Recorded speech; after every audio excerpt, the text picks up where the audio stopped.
Nous poursuivons avec notre enseignement sur la personne du Saint-Esprit. Et dans cette deuxième partie, nous allons commencer avec le troisième point que nous allons développer. Nous montons crescendo afin que vous puissiez comprendre c'est quoi ou c'est qui le Saint-Esprit. Et ici, nous allons vous démontrer que le Saint-Esprit dont il est question ici, c'est simplement le Christ en vous. C'est votre homme intérieur. N'allez pas le chercher dans un village parce qu'il vient de naître, parce qu'il a 100 ans, parce qu'il est sage, parce qu'il est barbu, parce qu'il est blanc, parce qu'il est noir, parce qu'il est jaune. Non. Nous allons vous démontrer que le Consolateur, le Saint-Esprit, c'est bel et bien le Christ en vous. C'est votre homme intérieur. Chacun a son Saint-Esprit. Chacun a son Christ en lui. Et c'est ce que nous allons vous démontrer ici. Beaucoup de gens se posent des questions sur la personne du Saint-Esprit. Donc ce n'est pas une personne en dehors de vous. C'est une personne qui est à l'intérieur de vous. Ephésiens chapitre 3 verset 14. À cause de cela, je fléchis les genoux devant le Père, duquel tire son nom toute famille dans les cieux et sur la terre. Nous sommes des fils de Dieu. Mais nous avons vu que si vous n'êtes pas né de nouveau de l'Esprit de Dieu, vous n'êtes pas fils de Dieu. Donc Dieu a des enfants. Dieu a des fils dans les cieux et sur la terre. C'est ça la famille de Dieu. Verset 16.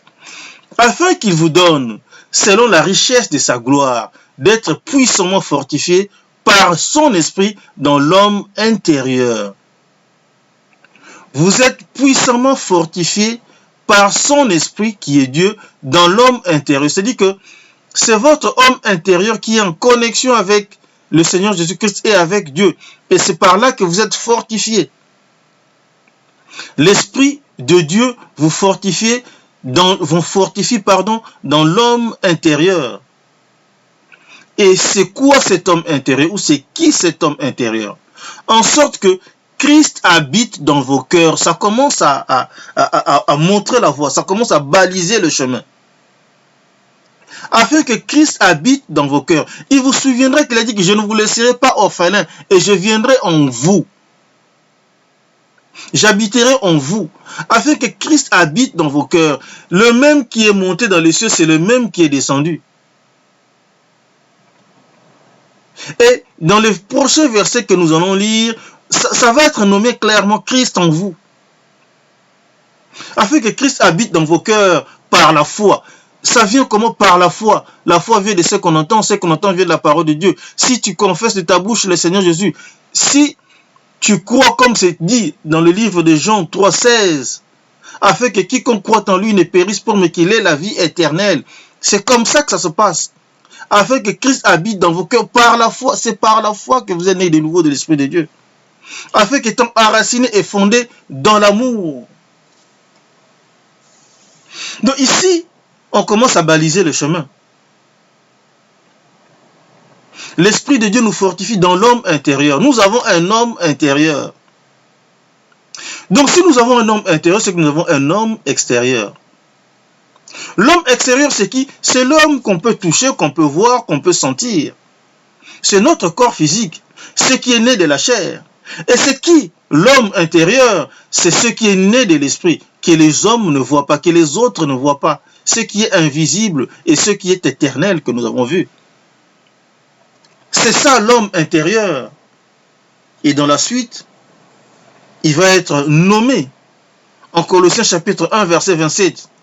Que Dieu a voulu faire connaître quelle est la glorieuse richesse de ce mystère parmi les païens. Savoir Christ en vous, Christ en nous. L'homme intérieur s'appelle aussi le Christ en nous.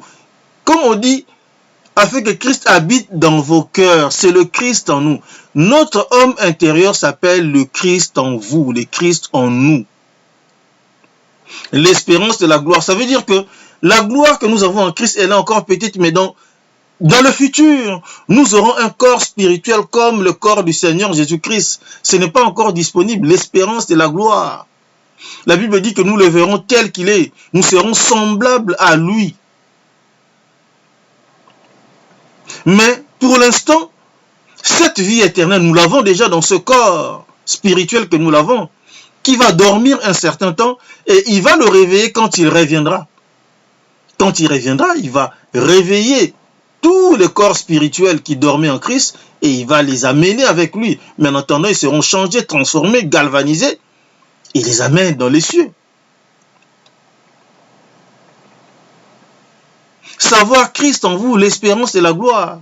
Verset 28. C'est lui que nous annonçons, exhortant tout homme et instruisant tout homme en toute sagesse, afin de présenter à Dieu tout homme devenu parfait en Christ. La chair ne peut pas devenir parfaite, mais l'homme peut tellement vivre spirituellement, avoir une marche correcte, marcher selon l'esprit et devenir parfait en Christ.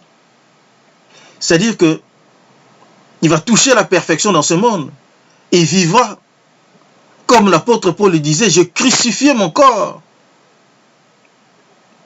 Et c'est l'esprit qui va s'exprimer. Continuons la lecture. 2 Corinthiens chapitre 4 verset 16. C'est pourquoi nous ne perdons pas courage. C'est pourquoi nous ne perdons pas courage. Et lorsque même que notre homme intérieur s'est détruit, ici la parole va faire encore la part des choses. Il va faire la différence entre l'homme intérieur et l'homme extérieur. Et lorsque même que notre homme extérieur s'est détruit, ça peut tomber malade, ça peut avoir des accidents, ça peut même causer la mort. Notre homme extérieur s'est détruit. Notre homme intérieur se renouvelle de jour en jour. La nature ne peut pas détruire votre homme spirituel. Que vous soyez malade, que vous ayez un accident, que vous soyez dans la pauvreté, que vous soyez dans n'importe quelle circonstance, en prison, votre homme intérieur se renouvelle de jour en jour.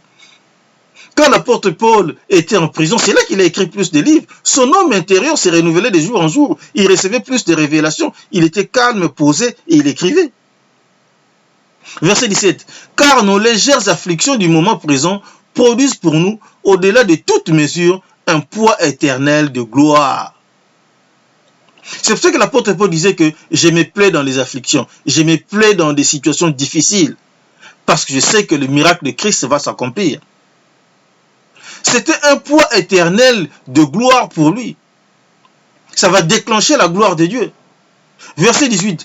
Parce que nous regardons non point aux choses visibles, mais à celles qui sont invisibles. Si en tant que croyant, vous focalisez votre vision sur les choses visibles, sur votre santé, sur votre vie physique, sur vos réussites sociales, sur vos voitures, sur vos maisons, sur vos immeubles, sur vos vêtements, sur votre beauté, vous regardez les choses visibles.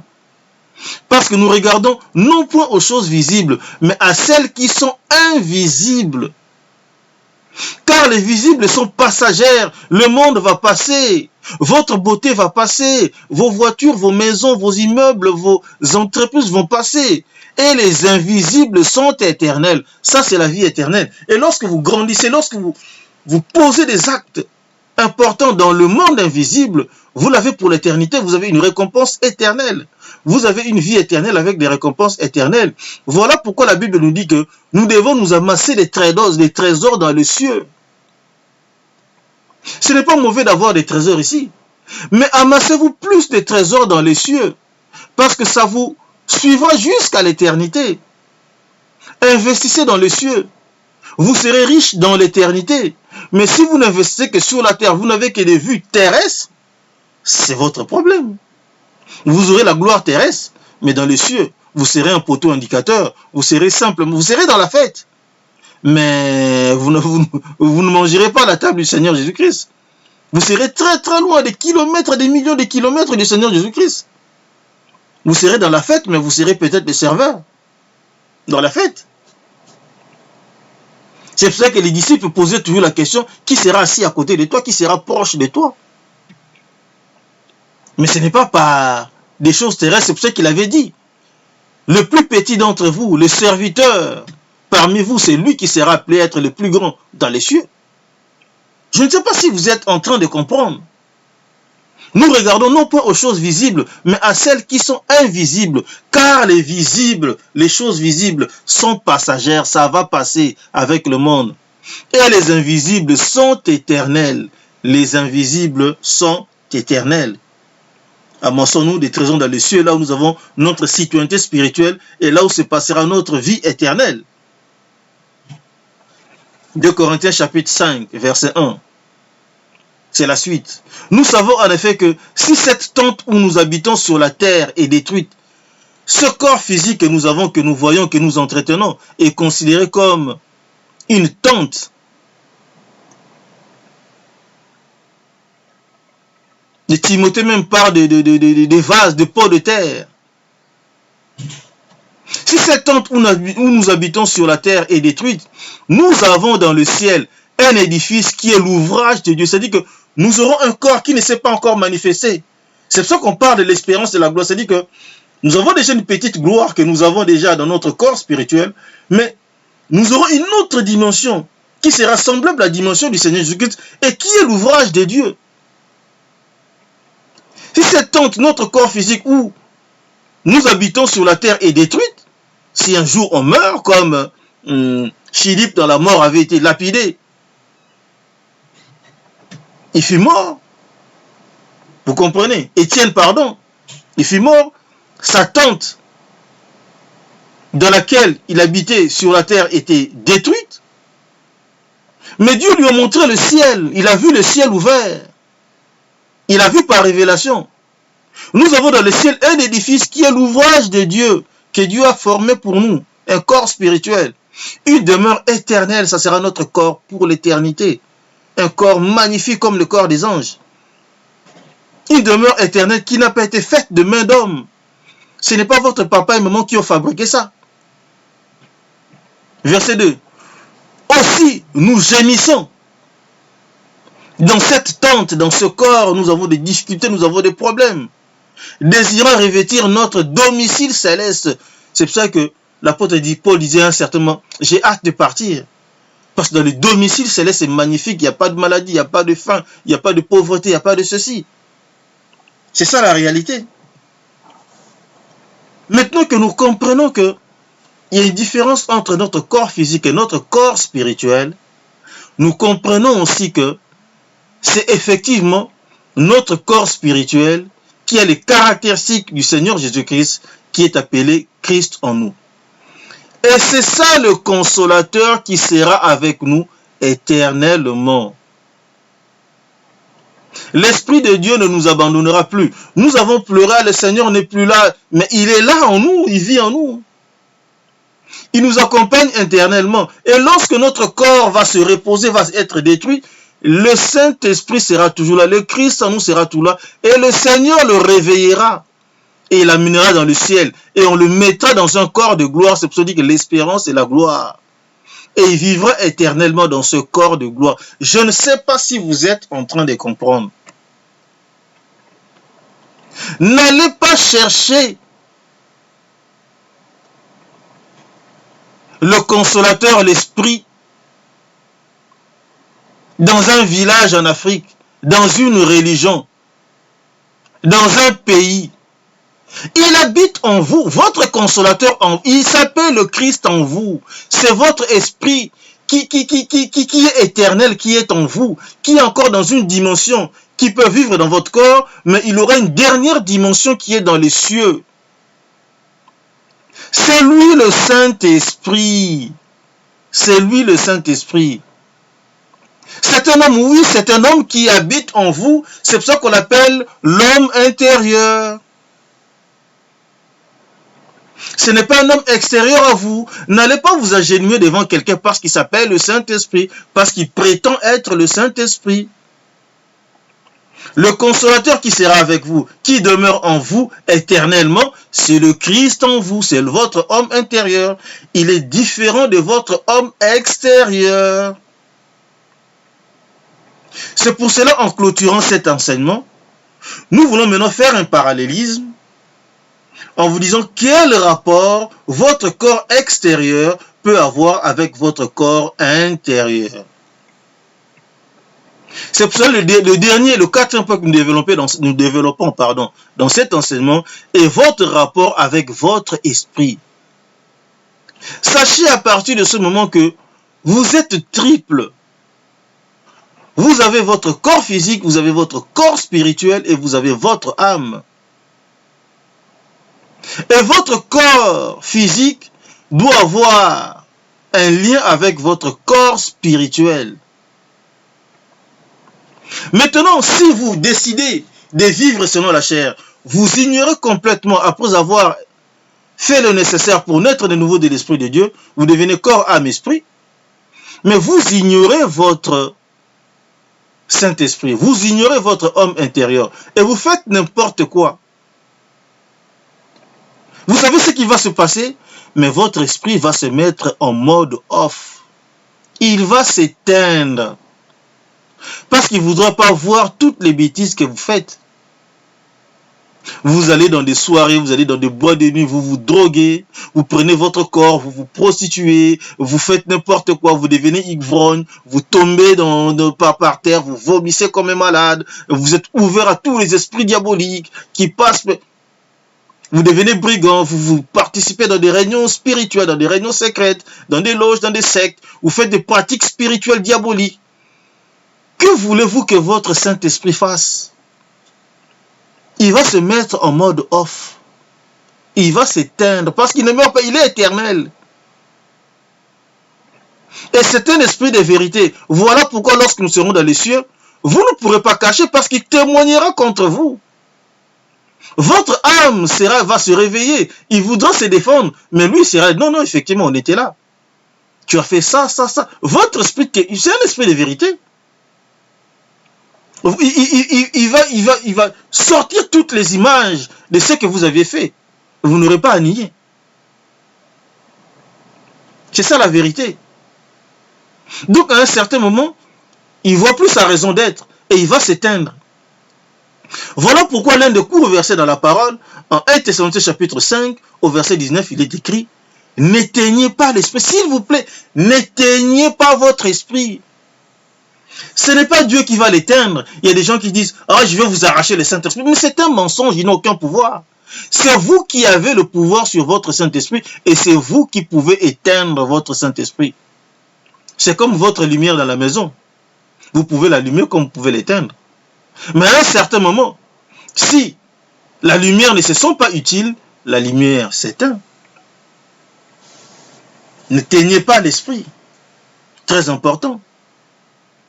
Lorsque vous éteignez votre esprit, pour X raison Y, il faudra que le peuple de Dieu, lorsque vous êtes refroidi, vous réchauffe, vous enseigne, et qui ranime le Saint-Esprit qui est en vous. Parce que vous avez maintenant envie de l'utiliser, d'avancer avec lui. N'éteignez pas l'esprit. Ça, c'est la première des choses. La pire des choses, du rapport que pouvait avoir avec le Saint-Esprit, c'est de l'éteindre. N'éteignez pas l'esprit.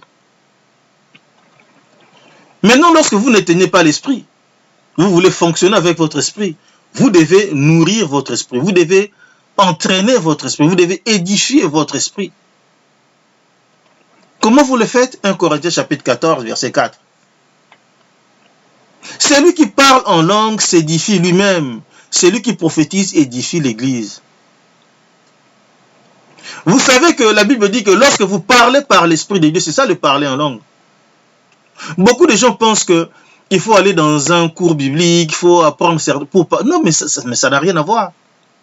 Lorsque vous recevez l'Esprit en manifestation, comme l'apôtre ont reçu le jour de la Pentecôte, le bébé naît. Le bébé spirituel, votre corps spirituel naît.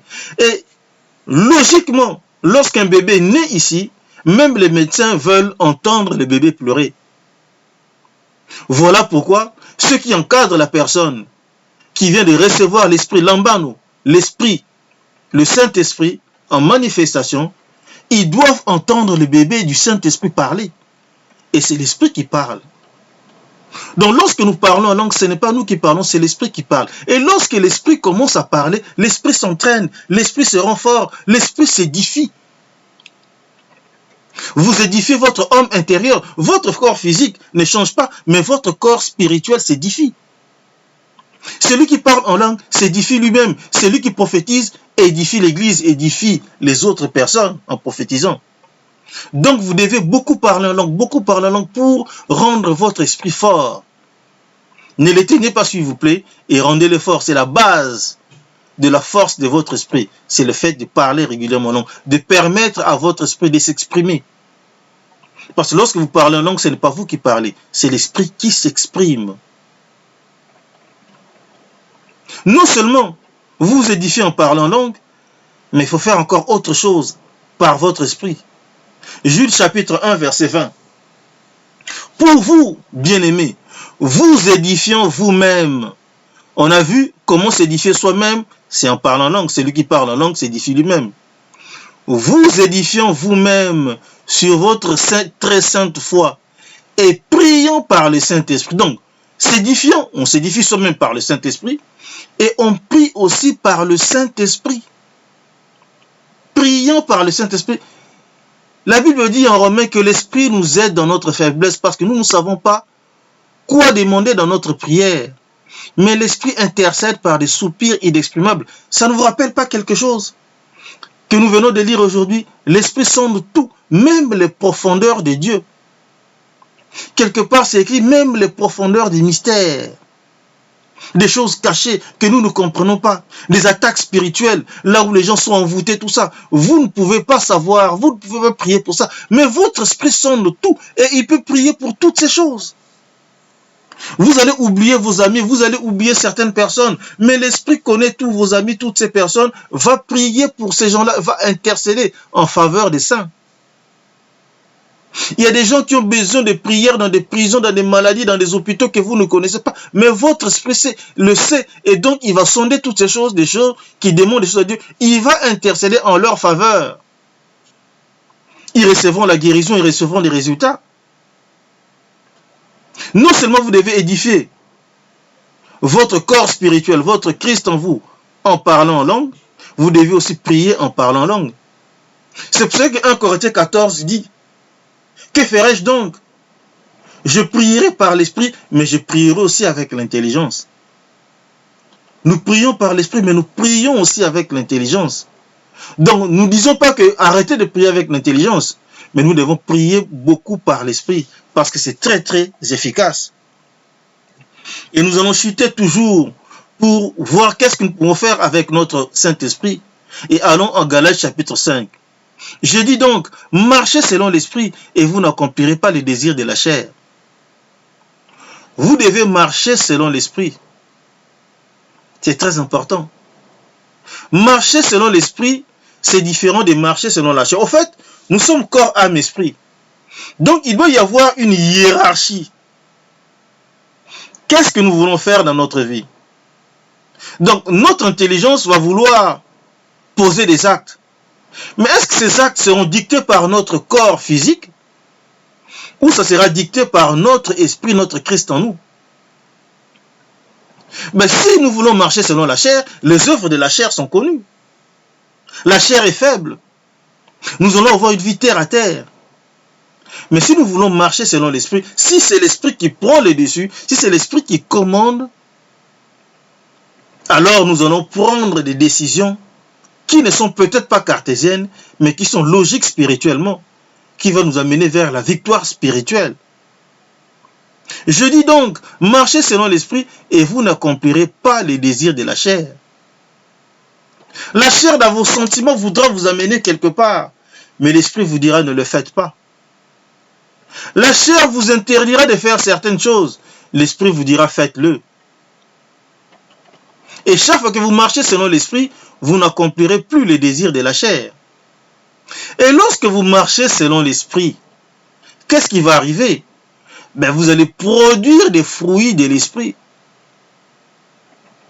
Vous allez produire un fruit qui est global, qu'on appelle le fruit de l'esprit. C'est un fruit, c'est comme une grappe. Ça peut avoir plusieurs éléments. Et la liste, je souligne tout le temps, elle est non exhaustive. Ce n'est pas une liste clôturée. Mais le fruit de l'esprit, c'est un seul fruit. C'est l'amour, la joie, la paix, la patience, la bonté, la bénignité, la fidélité, la douceur, la tempérance. La loi n'est pas contre ces choses. Ça veut dire quoi? Ça veut dire que lorsque vous serez dans une situation difficile, ben, l'amour sera toujours là. Vous allez manifester l'amour vis-à-vis de vos frères. La joie sera toujours là. Vous allez être en paix. La paix de Christ qui dépasse toute intelligence va s'installer dans votre cœur. Vous serez patient dans l'affliction, vous attendrez votre victoire. Vous aurez toujours la bonté, la bénignité, la fidélité vis-à-vis des principes, vis-à-vis des gens, vis-à-vis de beaucoup de choses. Vous aurez toujours la douceur dans vos rapports avec des gens. Vous allez avoir la maîtrise de soi, la tempérance.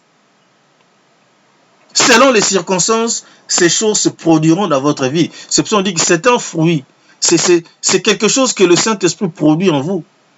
Et lorsque vous marchez selon l'Esprit, vous produisez les fruits. Et pour clôturer cet enseignement, nous allons lire 1 Corinthiens chapitre 12, verset 7. Et à un certain moment, lorsque vous parlez beaucoup en langue, vous priez beaucoup en langue, lorsque vous marchez selon l'Esprit, vous allez manifester le Saint-Esprit. 1 Corinthiens chapitre 12, verset 7, il est écrit: Or, à chaque croyant, la manifestation de l'Esprit est donnée pour l'utilité commune. C'est-à-dire que le Saint-Esprit, le Christ en vous va se manifester. Les gens vont le voir. La première manifestation qui fait voir le Saint-Esprit dans votre vie, c'est de parler en langue. Lorsque les gens vous voient parler en langue, ils savent que vous avez le Saint-Esprit. Le Saint-Esprit se manifeste. C'est une manifestation du Saint-Esprit. Lorsque les gens vous parlez en langue et vous interprétez, lorsqu'ils entendent l'interprétation, les gens savent que vous êtes né de nouveau de l'Esprit de Dieu et que vous avez le Christ en vous qui se permet de parler et d'interpréter cette langue. Lorsque vous donnez une parole de prophétie, les gens savent que le Christ en vous se permet de passer le cœur de Dieu, de passer le cœur du Seigneur Jésus-Christ pour encourager le peuple de Dieu, c'est-à-dire pour exhorter le peuple de Dieu et pour consoler le peuple de Dieu. C'est lui le consolateur qui est là en permanence. Et lorsque vous êtes fatigué, lorsque vous avez des problèmes, vous allez dans une assemblée chrétienne, vous allez dans une église de maison, l'homme intérieur, le Christ en vous, vous console par une parole de prophétie. Il vous encourage à aller de l'avant. Il vous console et tout ça, ça vous édifie. C'est pour cela qu'il est écrit: celui qui prophétise édifie l'église par l'exhortation et la consolation. Vous comprenez? C'est ça. Et donc l'Esprit se montre, se manifeste. Et tout le monde sait que celui-là, c'est un fils de Dieu. Il a l'Esprit de Dieu puisqu'il nous a donné une parole de prophétie. Mais les manifestations, il n'y a pas que ces trois-là. Il y en a d'autres. Il y a des manifestations, des révélations. Lorsque vous êtes dans une situation, le Saint-Esprit vous parle. Voilà pourquoi à un certain moment, nous avons l'habitude, c'est bien de parler au Seigneur Jésus-Christ, mais nous pouvons parler à notre Saint-Esprit, nous poser la question: Saint-Esprit, qu'est-ce que je fais? Emmène-moi à gauche si tu veux, emmène-moi à droite si tu veux, mais qu'est-ce que je fais? Parlez à votre esprit. Votre homme extérieur qui est dans le doute doit parler à votre homme intérieur. Et ce n'est pas la trahison par rapport au Seigneur Jésus-Christ, parce que lui-même il nous a dit que le Saint-Esprit prendra de ce qui est en moi, vous l'annoncera. Il ira directement vers le cœur du Seigneur Jésus-Christ. Donc ce n'est pas une idolâtrie. Et le Seigneur Jésus-Christ nous amènera vers le cœur de Dieu parce qu'il est la voie qui nous amène vers Dieu. Le chemin qui nous amène vers Dieu. Donc, vous avez la parole de connaissance. Lorsque vous êtes ignorant dans un domaine, le Saint-Esprit vous donne des informations. La parole de sagesse, lorsque vous ne savez quoi faire, le Saint-Esprit vous dit quoi faire. Et le discernement des esprits. Lorsque vous êtes dans une situation très compliquée et le domaine des esprits est impliqué, les esprits familiers engagés dans votre famille, dans la famille de votre partenaire ou de votre femme ou de votre mari, les esprits familiers sont impliqués dans une situation, vous comprenez qu'ils sont impliqués. Lorsque les esprits possèdent quelqu'un dans votre famille, que ce soit votre enfant, que ce soit votre parent, que ce soit vos amis, vous savez que la situation n'est pas normale parce que la personne est possédée. Vous avez l'information. Peut-être l'esprit vous dira qu'il faut chasser ces esprits ou ne pas les chasser parce que la personne est inconsciente, etc., etc. Si quelqu'un va toucher ces gris-gris, il se fait posséder. Vous allez chasser l'esprit, vous n'allez pas chasser l'esprit. Donc le Saint-Esprit vous dira s'il faut les chasser ou pas. C'est important. Parole de connaissance, parole de sagesse, discernement. Ce sont les manifestations du Saint-Esprit. Et lorsque vous avez toutes ces dimensions, le Saint-Esprit se montre, se manifeste. Il prend les dessus. Et ce n'est pas tout. Vous avez aussi les manifestations de transmission ou les manifestations de puissance. Foi, guérison et miracle. Vous avez un problème compliqué dans votre vie, mais vous devez manifester. C'est-à-dire que le Saint-Esprit qui est en vous est capable de croire au-delà de votre intelligence humaine. C'est ça la manifestation de la foi. Vous ne croyez pas. Ce n'est pas une foi au niveau de votre intelligence ou de votre capacité naturelle. Mais c'est une intelligence dans votre capacité spirituelle. C'est le Saint-Esprit qui vous amène à croire au-delà de la réalité humaine, de la réalité des principes physiques de la vie. Lorsque vous croyez à ce niveau, vous êtes capable d'opérer des miracles. Capable d'opérer le miracle, c'est une autre manifestation du Saint-Esprit. L'opération des miracles. Et parfois, dans certaines situations où vous allez dans des endroits où les gens sont malades, parce que les gens sont possédés des esprits diaboliques, ou parce que les gens sont confrontés à une situation environnementale qui fasse qu'ils soient régulièrement malades, et vous avez la transmission de la guérison. Vous pouvez transmettre la guérison. Et je dis toujours aux croyants, ne vous posez pas trop de questions sur la transmission de la guérison. Ce n'est pas vous qui transmettez, c'est le Saint-Esprit qui transmet la guérison. Beaucoup de gens vont prendre les gris-gris des mouchoirs pour essayer d'utiliser la magie pour guérir les gens et dire qu'ils faisaient ce que les apôtres faisaient. Non, l'apôtre Paul n'a pas fait des choses comme ça. Les gens, par leur croyance, ils voulaient être en contact avec l'esprit qui débordait parce que l'apôtre Paul était rempli, ou Pierre, rempli du Saint-Esprit, et simplement le débordement de ce Saint-Esprit guérissait les malades. Donc ils allaient les toucher, ou ils allaient prendre leur mouchoir, toucher ces gens-là, et c'était leur croyance. Donc c'est la transmission de la guérison. Vous êtes capable de transmettre la guérison, à condition que la personne qui en face croit. Ça c'est un autre piège. Le Seigneur Jésus-Christ n'a pas pu guérir, délivrer les gens dans sa patrie, parce que les gens ne croyaient pas en lui. Donc, la personne doit croire au préalable avant de transmettre la guérison. Si vous sentez que la personne ne croit pas, vous ne transmettez pas la guérison. Ça ne va pas marcher. La parole de Dieu ne va pas fonctionner. La personne doit croire. Et toi, tu permets au Saint-Esprit de purifier la maladie, de purifier la lèpre, de purifier la maladie qui est dans le corps de cette personne, ou de transmettre la guérison dans un domaine spécifique. C'est ça notre rapport avec le Saint-Esprit. Il y a beaucoup d'autres choses qu'on ne peut pas énumérer ici. Nous n'avons pas parlé des dons du Saint-Esprit, nous n'avons pas parlé d'autres choses. Mais en tout cas, notre rapport avec le Saint-Esprit, c'est ça. Surtout, n'éteignez pas le Saint-Esprit. 2, vous devez nourrir votre Saint-Esprit en parlant en langue. Vous devez beaucoup prier en esprit. C'est très important. C'est très important. Et vous devez marcher selon l'Esprit. Vous devez marcher selon l'Esprit. C'est ce qui fera en sorte que vous puissiez produire le Saint-Esprit. Et après, vous devez utiliser ce Saint-Esprit pour faire que ce Saint-Esprit se manifeste, se voit dans le monde, que vous êtes fils de Dieu, rempli du Saint-Esprit. Et c'est ça le cœur de cet enseignement. Donc aujourd'hui, à partir d'aujourd'hui, ne vous posez plus les questions sur le Saint-Esprit. Ne croyez plus aux gens qui disent qu'il est né là-bas, dans un village. Non, c'est un mensonge. Le Saint-Esprit, ne le cherchez plus loin. Il est à l'intérieur de vous. Vous l'avez peut-être ignoré, vous l'avez peut-être éteint, mais vous avez la possibilité de le réveiller, de le revitaliser, de le réanimer. Et à partir de là, parlez tous les jours en langue. Priez avec le Saint-Esprit. Marchez selon l'Esprit. Produisez les fruits de l'Esprit et manifestez la puissance du Saint-Esprit. Prions. L'Éternel Dieu Tout-Puissant, je te suis infiniment reconnaissant pour ta main de bénédiction et de protection sur tes enfants. Je te remercie, je te loue, je te rends grâce, Père, pour tout ce que tu fais, tu continueras à faire pour nous. Je te remercie, je te loue, je te rends grâce, Père, pour ta parole que tu as magnifiée au-dessus de ta renommée qui nous enseigne toutes ces choses. Aujourd'hui, nous savons que le Saint-Esprit n'est pas loin de nous. Le Saint-Esprit est en nous.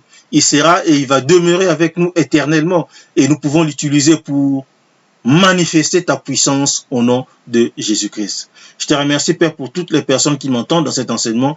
Je te remercie, Père, pour toutes les personnes que tu guéris par ta parole et par ta volonté. Je te remercie, je te loue, je te rends grâce, Père, pour tous les besoins que tu as comblés pour tous les chrétiens. Je te remercie, Père, pour la paix du Christ que tu mets dans notre intelligence. Et je te remercie pour tout. Je te lève cette prière au nom puissant et miraculeux de notre Seigneur de gloire, Jésus-Christ. Amen.